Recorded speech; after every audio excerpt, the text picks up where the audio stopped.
Paradise Lost, which chronicles Stan's temptation of Adam and Eve and their expulsion from Eden, is widely regarded as his masterpiece and one of the greatest epic poems in world literature.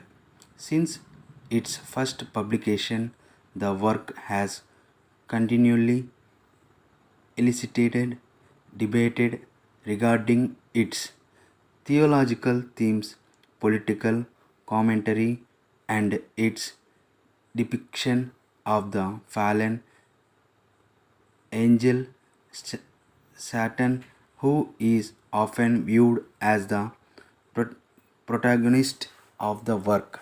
The epic has had wide reaching effect, inspiring other long poems such as Alexander Pope's The Rape of the Lock, William Wordsworth's The Prelinde, and John Keats' Endymion, as well as Mary Shelley's novel Frankenstein, and deeply influencing the work of Percy, Bysthe, Shelley, and William Blake, who illustrated an edition of the epic.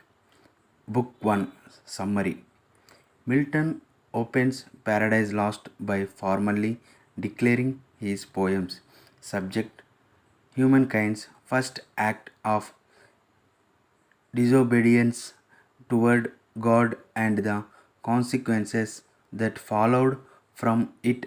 The act is Adam and Eve's catting of the forbidden fruit of the tree of knowledge, as told in Genesis, the first book of the Bible. In the first line, Milton refers to the outcome of Adam and Eve's sin as the fruit of the forbidden tree, punning on the actual apple and the figurative fruits of their actions. Milton asserts that his original sin brought death to human beings for the first time, causing us to lose our home in paradise until Jesus comes to restore humankind to its former position of purity.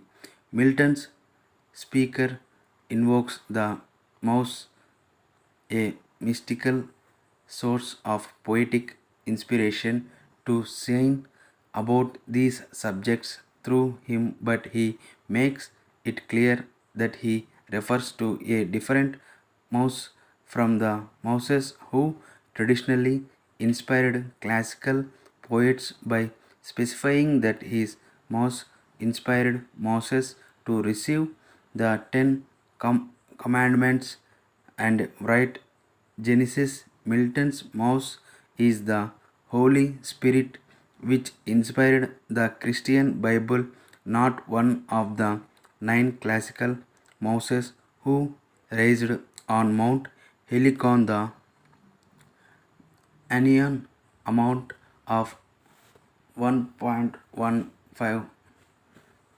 He says that his poem, like his mouse, will fly above those of the classical poets and accomplish things never attempted before, because his source of inspiration is greater than theirs. Then he invokes the Holy Spirit, asking it to fill his with knowledge of the beginning of the world, because the Holy Spirit was the active force in creating the universe.